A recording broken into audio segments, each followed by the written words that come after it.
Happy May Day, everybody. May 1st, 2014. You know what that means.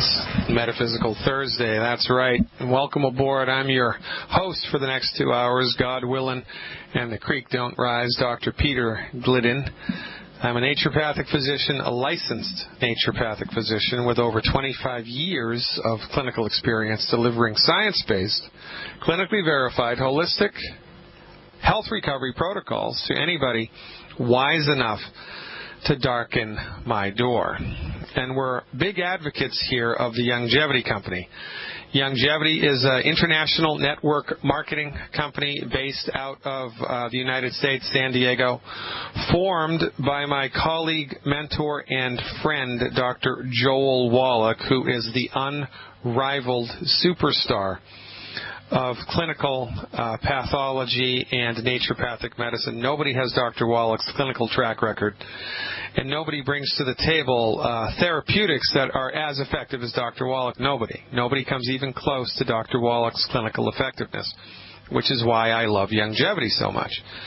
Dr. Wallach had the wherewithal years ago to set Longevity up as a networked business because his intention was to grow a grassroots coalition of the informed, to grow a grassroots coalition of people all around the world who are struggling with a health issue, see the light of medical nutrition, try medical nutrition therapeutics on for size and recover their health.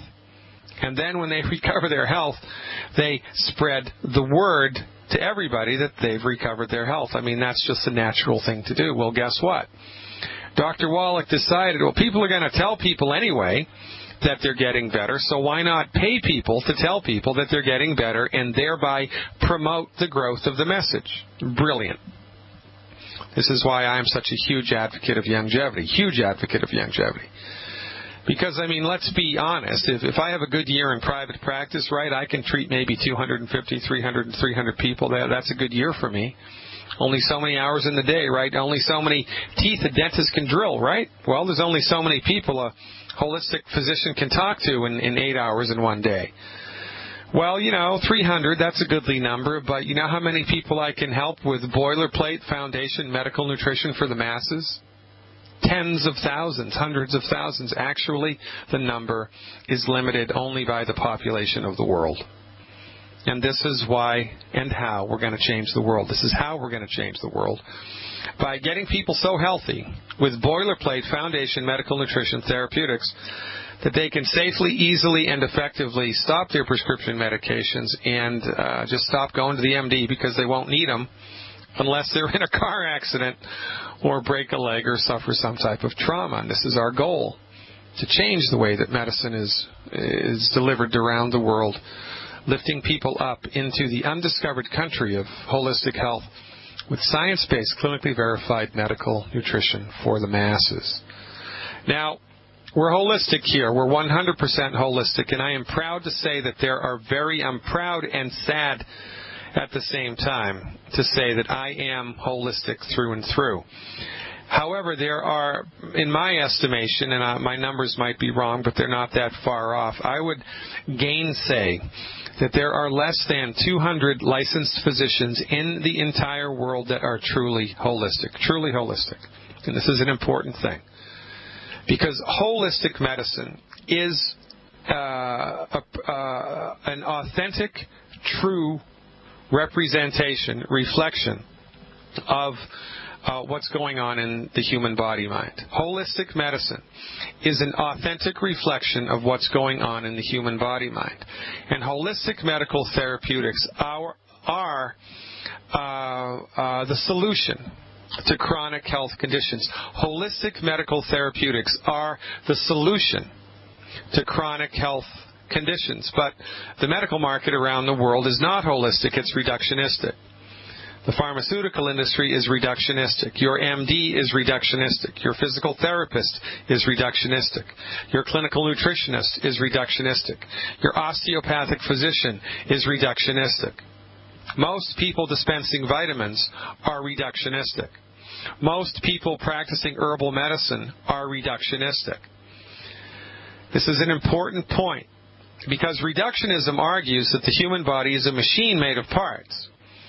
and that there is no soul force, there is no intelligence, there is no spiritual force which inhabits the body and which informs all of its actions. The reductionist believes that the human body is a random amalgamation of biochemicals that started in an antediluvian swamp millions of years ago and that evolved somehow into you. Consciousness is a function of biochemistry, and once you're dead, it's all over. Oh, and by the way, your body is a giant bag of chemicals. It's an accident waiting to happen. It's only a matter of time until something breaks, and when something breaks, it's not the reductionistic MD's job to fix it. It's the reductionistic MD's job to manage it with drugs and surgery. Now, there's nothing wrong with drugs and surgery, right? It's how they're used. Thank God for Novocaine. Thank God for penicillin more often than not. But the way that MDs use drugs and surgery through a reductionistic lens, the way that MDs view the body through a reductionistic lens, makes their therapeutics unbelievably dangerous and ineffective. And oh, by the way, facts are a stubborn thing.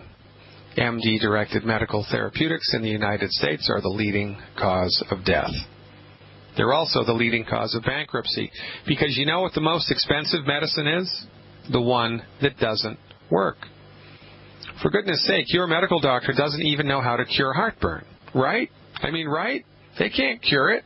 They can manage it with a little purple pill, but they can't cure it. And to the profession that doesn't even know how to cure heartburn, we've given nearly $1 trillion to come up with a cure for cancer. And this is also why, under their tutelage, under their care, our health is getting worse and worse instead of better and better. Alzheimer's skyrocketing, autism skyrocketing, everything's getting worse because MDs don't practice health care. But more to the point for Metaphysical Thursday, right? Holistic medicine, holistic medical philosophy argues there is in fact a spiritual essence that forms the human body. There is in fact a soul force, a life force, something. Ever seen somebody die? Well, whatever that light is that left their eyes, that's what I'm talking about. Holistic medicine argues that there is more going on here than meets the eye. More going on here than meets the eye. On Metaphysical Thursdays, we talk about topics like this that, kind of draw parameters around or open up the box of the body-mind in ways that you hadn't previously thought about it. And here we go. Fasten your seatbelts. If you're driving a car, you're going to want to pull over to the side of the road because your hand. Put something heavy on your head because your head is about to explode. Multiple personality disorder. Also called by psychiatrists dissociative identity disorder, right? This is people with multiple personalities, right? Is a hotly debated and controversial subject in its own right. There is no unanimity of opinion on whether it really exists. Nevertheless, there have been reports indicating that a single individual may, in different states of consciousness, exhibit varied clinical symptoms, as if one personality has a disease while the others do not. I'm taking this off of a blog, and I'm the author of this blog is a little, it's hard to see who the author is, but I'm going to dial this in by the end of the radio show today, okay? Within a given individual, multiple disease states can exhibit themselves exclusively of each other depending on the state of consciousness currently activated in the conscious mind. Thus, with one personality expressing itself in the conscious mind-body system, the individual can show all the clinical symptoms of diabetes, for example, and require insulin, while a shift into another personality will result in no presence of any disease state or perhaps the clinically confirmed appearance of a heart disease, requiring entirely another type of medication and treatment, and by the way, the diabetic symptoms disappear. Thus, clinical measurements show changes not only in immunoreactivity when the individual switches from one personality to another, but in bodily functions and metabolism as well, as the subject gets high blood pressure in one personality, diabetic in another, in neither of these in yet another of the personalities. This, of course, taken from a medical journal, Hall, NRS et al., 1994. I'll put these references up on my website. This I found was fascinating. This was a interview. This is an excerpt from an interview between Bill Moyers and Candace Pert, Ph.D. Candace Pert, Ph.D. says, emotions are in two realms. They can be in the physical realm, where we're talking about molecules whose molecular weight I can tell you and whose sequences I can write as formulas. And there's another realm that we experienced that's not under the purview of science. These are aspects of mind that have qualities that seem to be outside of matter. Let me give you an example. People with multiple personalities sometimes have extremely clear physical symptoms that vary with each personality. One personality can be allergic to cats while another is not. One personality can be diabetic and another not. Bill Moyers says, but the multiple personality exists in the same body. The physical matter has not changed from personality to personality. Candace Pert says, but it does. You can measure it. You can show that one personality is making as much insulin as it needs, and the next one, who shows up half an hour later, can't make insulin. So Bill Moyers says, so in the person with multiple personalities, the brain is releasing different messages. Pert says that's one possibility. We just haven't done the research to know that yet. Recent work on multiple personality disorder suggests that a patient may exhibit a disease when in one personality but not others. This is discussed in The Holographic Universe by Michael Talbot. It is possible for some multiple personality subjects to switch their personalities at will, instantly removing and reintroducing the symptoms of disease associated with different personalities. What? You've got to be kidding me. So much more going on than is dreamt of in our philosophies, Horatio. Don't even think about touching that dial. Ignaz Philippe Semmelweis, there's a name for you. July 1st, 1818 to August 13th, 1865, was a Hungarian physician of German extraction, now known as an early pioneer of antiseptic procedures, described as the savior of mothers. Semmelweis discovered that the incidence of childbed fever could be drastically cut by the use of hand disinfection in obstetrical clinics. Childbed fever was common in the mid-19th century hospitals and often fatal, with mortality at 10 to 35%. Semmelweis proposed the practice of washing hands with chlorinated lime solutions in 1847 while working in Vienna General Hospital's first obstetrics clinic, where doctors' wards had 3 times the mortality of midwives' wards. Despite various publications of results where hand-washing reduced mortality to below 1%, Semmelweis's observations conflicted with the established scientific and medical opinions of the time, and his ideas were rejected by the medical community. You get it? His ideas were rejected by the medical community because they conflicted with the established conventions of the time. In the mid-1970s, Youngevity's founder, Dr. Joel Wallach, was continuing his research protocol from the National Institute of Health, was working at Yerkes Primate Research Center out of Emory University in Atlanta, Georgia, where Dr. Wallach discovered the first case of non-human cystic fibrosis. The first case of non-human cystic fibrosis. It happened in a rhesus monkey. Dr. Wallach could make this happen at will by eliminating the mineral selenium from the blood of the pregnant rhesus monkey mothers. As it turns out, cystic fibrosis is caused by a deficiency in the mineral selenium at a certain stage of fetal development in utero. Dr. Wallach proved these things beyond a shadow of a doubt. Cystic fibrosis is a nutrient deficiency. It's not caused by a bad gene, and it can cross species lines. But because Dr. Wallach's research was so outside the bounds of convention, Yerkes Primate Research Center fired him. They fired him. And the National Institute of Health blackballed his research and prevented him from working at any teaching hospital, teaching university, medical university in the United States. Now, this is the way that it is. This is the hard reality of the day. That the world that we live in is both physical and metaphysical. If you've ever told anybody that you love them, you are a practicing metaphysician. Because in point of fact, it is impossible for you to prove that you love them. And when you can't prove something with objective scientific data, it enters into the realm of metaphysics. Metaphysics is defined as that stuff which is beyond the ken of science to prove. So every time you've told somebody that you love your mother, you're either a liar or you are a practicing metaphysician. Anybody that believes in God is a practicing metaphysician.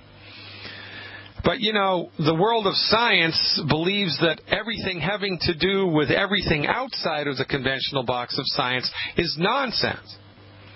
And so when they have direct evidence in their face of something contrary to conventional means, they poo-poo it. Dr. Semmelweis, by the way, he couldn't handle the rejection. There was a lot going on, the Austrian War, a lot of stuff. Semmelweis ended up in an insane asylum and was beaten to death by the guards. He saved tens of thousands of lives. But because his ideas were not mainstream, he's a quack. Because Dr. Wallach's ideas were not mainstream, he's a quack. And what about all this stuff with multiple personality disorders? You would think that the medical community would snap that one up and go, oh my God, there's stuff here going on that we need to figure out. But they don't. They reject it outright. Same thing with homeopathy. Same thing with acupuncture.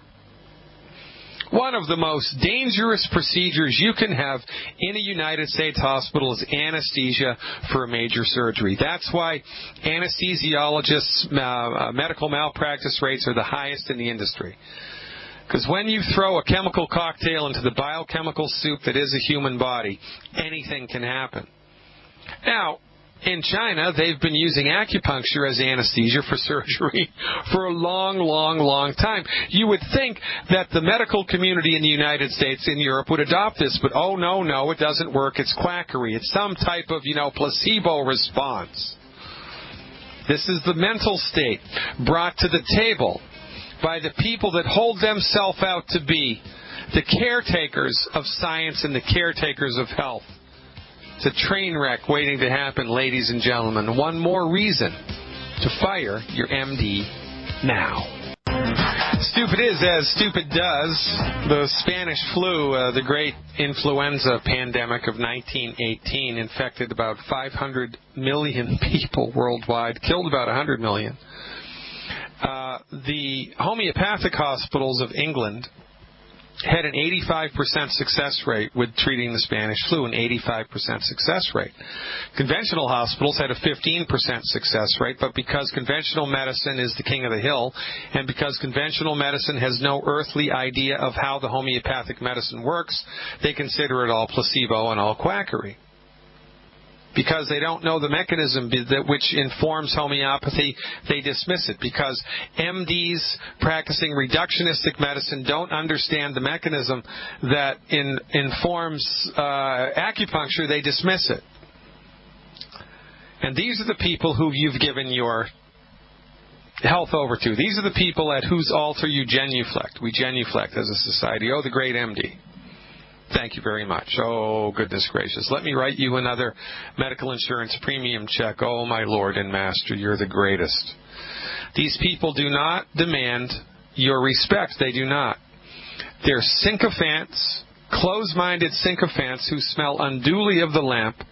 They are unapologetic, they are unconflicted, and they are intellectual cowards. Because they are unwilling to look beyond the end of their noses. They are unwilling to consider anything that they were not taught in medical school, which, of course, is the function of medical education. The function of getting a doctoral degree, whether it's an MD or a PhD, is to get the PhD candidate or, the MD candidate to think in a certain way. if you can prove that you're thinking along the lines that they want you to think, then you get your degree. And you get all of the social cachet that comes with it. But when you step outside of that, you become hammered by the system. And these are the people that we've given our respect to. It's nuts. Now, I'm not saying that MDs are a disrespectful, horrible bunch of people. I'm not. There's a lot of really nice MDs, good people. But the profession is despicable. And what props up the profession? Individuals. The buck has to stop somewhere, ladies and gentlemen. The reason that we're going down the tubes, the reason that this country's going bankrupt, the reason that our health is getting worse and worse and worse is because of the MDs and the pharmaceutical companies, period. They kill us and we give them a pass. Ladies and gentlemen, for goodness sake, get on board. Educate yourself about science-based, clinically verified medical nutrition. Please. Otherwise, you're going to suffer and then you're going to die. For goodness sake, stop eating food that hurts the body and start giving the body the raw materials it needs to optimize its structure and function. That's what we do best here. Everybody in your life needs to know about this radio show. Everybody in your life needs to know about longevity. No more secret agents in longevity, right? We're going to tell everybody in our life what we're up to. Longevity for the masses. Medical nutrition for the masses. Let's go to Texas now and see what Stephen's up to. The phones are ringing off the hook. Hey, Stephen. Oh, Stephen, I pressed the wrong button on my computer and I dropped you instead of hooked your line up. Call me right back, Stephen. I'll pot you up right after this next caller. I'm so sorry I did that. Let's go to Kelly in Idaho while we're waiting for Stephen from Texas to come back. Hey, Kelly, thanks for the phone call. You are live. Hi, Dr. Glidden. What's happening, Kelly? Well, I've had kind of a rough year. Last August, I had a 20-centimeter cyst removed from my liver. Yeah, and I started having symptoms again like I had before then. And so yesterday I went in for a CT scan, and I've got another 20-centimeter cyst and a 5-centimeter cyst. And I want to know if there's anything I can do to get these things to go away. Well, look, yes, the answer is there's a lot that you can do to support and promote the healthy structure and function of the liver. There's a lot.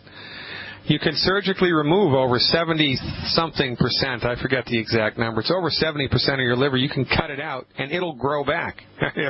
Your liver is the only organ in the body that can regenerate itself. It can regenerate itself completely. It's remarkable.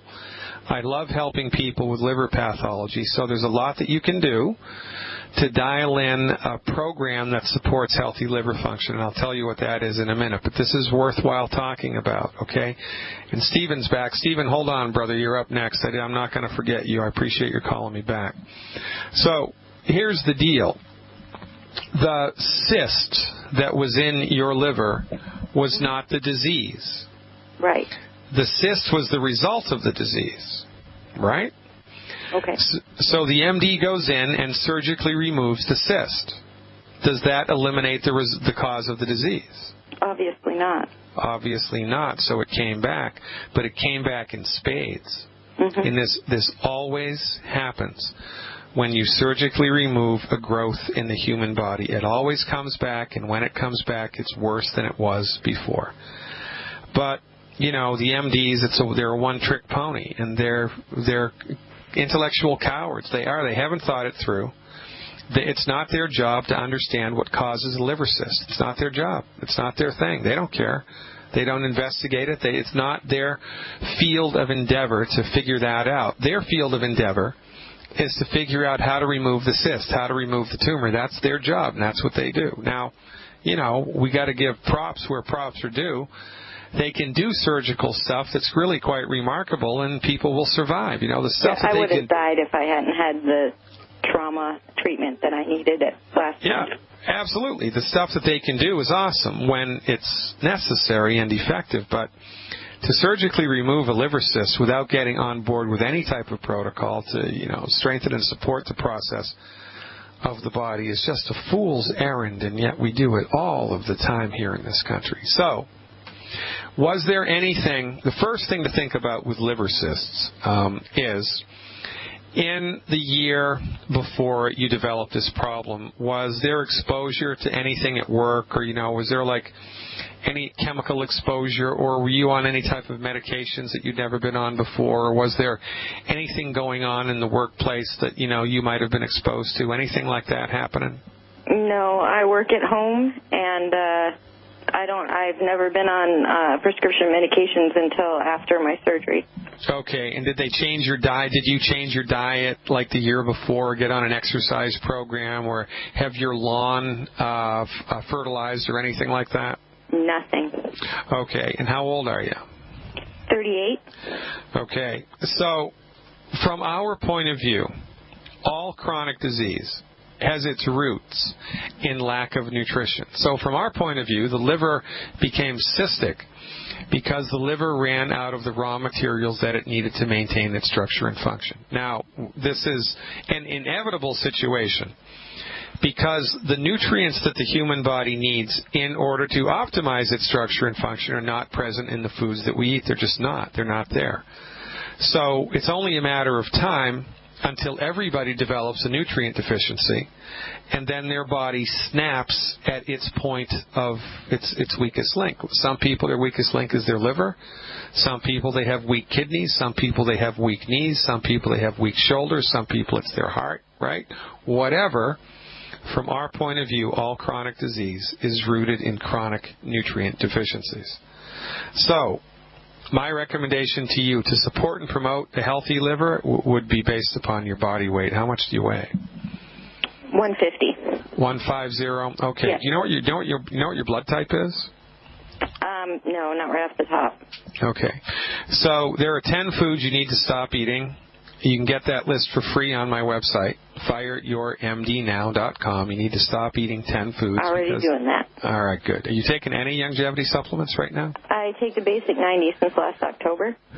Okay, so the 90 essential nutrients in which form, which healthy pack? I take the Tangy Tangerine, the original, yep, and I take the Ultimate EFAs. Okay, and that's it? That's it. Okay, so here's what I'd like you to do for the next 6 months at 150 pounds. All right. It would be 4 bottles of Ultimate Selenium a month. 4 bottles of Ultimate Selenium a month. Okay. 1 bottle of Beyond Tangy Tangerine 2.0. That's the new one, the one that you're taking now. Oh, you were doing the original one, right? I was doing the original. All right, I want you to do the new one because there's more antioxidants in it. It's the peach-flavored one that's orange, Beyond Tangy 2.0. Okay. 1 bottle of EFA Plus and 1 bottle of Beyond Osteo FX Plus liquid. That's Osteo, O-S-T like Thomas, E-O, Beyond Osteo FX liquid. Okay? Okay. 1 Beyond Osteo, 1 EFA Plus, 1 Beyond Tangy Tangerine 2.0, and 4 Selenium. The Selenium is the key here for you. Right. Now also, do you have a juicer at home? I do. Great. So, here's what I'd like you to do. And this is going to be this is going to be an 8-week program. On the first week, I want you to drink 1 ounce of fresh squeezed beet juice. And then on the second week, 2 ounces. And then the third week, 3 ounces. The fourth week, 4 ounces of fresh squeezed beet juice. Week 5 through week 8, I want you to continue with 4 ounces of fresh squeezed beet juice. Okay, you got to work up to it. Okay. 1 ounce the first week, 2 ounces the second week. And to make beet juice, you just go get fresh beets. You cut the stalks off and juice the red root. Okay, don't cook it. Just juice the red root. Now, to the fresh squeezed beet juice, you can add any other juice that you want to make it taste good. Okay. One of my favorite recipes is Granny Smith apples, carrots added to the beets. But you can add anything you want to make it taste good. Now, beet juice contains a biochemical which stimulates the growth of liver cells. It's called hepatoneogenesis. That's fancy schmancy doctor talk. I've seen hepatitis cured, hepatitis C cured, and I can use the cure word because this was in a medical clinic in Seattle. I've seen it cured just with beet juice. No minerals, no nothing, because beet juice contains a chemical which stimulates the generation of new liver cells, which is not a bad, beats a poke in the eye with a sharp stick, right? Right. But when we're stimulating liver health, if we're too aggressive, you're going to feel like crap. For instance, if you gave, a 150-pound female 8 ounces of fresh squeezed beet juice and she drank it, she'd probably pass out, because it cleans the pot too quickly. It stimulates stuff in the liver too rapidly, too much, too fast, and it overwhelms the body, and you just don't feel good. Okay. So, like my grandmother said, you want to scrub the pot, but not so hard that you break it. Okay? So we work up in the beet juice thing, and be advised, beet juice will make your urine turn red, and it'll make your stool turn red, so you think you're bleeding, and you're not. Okay? So just have a heads up on that. And once you need to, have you had your liver enzymes done, your blood work? Have you had your liver enzymes checked? Not recently, no. Okay, get your liver enzymes checked tomorrow, and then 4 weeks from now, get your liver enzymes checked again, because that's going to be how we're going to track this. Okay. Appreciate your call very much. Give it a try and give me a call back in about 21 days. Welcome back, everybody. Happy May Day. Hope you're learning something. Knowledge, after all, is power. Stephen from Texas, it appears as I have an itchy trigger finger. Sorry I dropped you in the first hour. Welcome back, man. You are live. Well, it's good to be here. Billy, can I give you a little testimonial before I ask my question? Oh, absolutely, man. Found Dr. Wallach, and then found you through him back in November. All I did was a tangy tangerine, because I was pretty skeptical. My vision got so much better in just a few weeks. I added everything else in, and I'm doing extra calcium and glucogel, growing some bone back. In the last 4 months, I've grown back so much bone. Most people think I'm nuts. But, did you have arthritis? No, but my shin bones, the top where it's supposed to be that rounded V shape, it was basically like a little ball sticking out. It was so away. Yeah. And my left knee, you can still feel the little ball a little bit, but it's I figure another month and it'll be covered up. Yeah, it's remarkable, isn't it? How do you feel? I mean, how do you feel? Fantastic. Energy levels up. Eyesight's better. Head, lower back pain is gone. Sleep? How's your sleep? I've always slept good. I've never had a sleep problem. You were lucky because blood pressure. How about it? From the 130s down to 108 over 65. Yeah, but it'll never work. It just gives you expensive urine, right? Well, my goal ever since I started this, that I'm also an insider with you. Smart man. Took my Christmas money my mother-in-law gave me and became an insider. You go, man. My goal was to never go see an MD ever again, and sadly, I tore a bicep loose Friday. Oh, yeah. So I got to go. Well, remember, that's their wheelhouse, right? So there's no worries there. And, sometimes you need the devil you know is worse than the devil you don't know, right? So, better than the devil you don't know. So the MD has their place, and the place is in surgery and trauma care. Dentists, we all need to go to the dentist. Thank God for Novocaine. So what you need to be careful of, however, when you're darkening their door for acute trauma like this, is you must refuse the CT scan. They're going to try to get you to have a CT scan, or 2, or 3. You want to tell them right up front, look, doc, I got no. You're an okay guy, but there is no way on God's green earth I'm going to have a CT scan. I just ain't going to do it. I want you to do an old-fashioned orthopedic exam. I want you to do a high-definition ultrasound, but or give me an X-ray.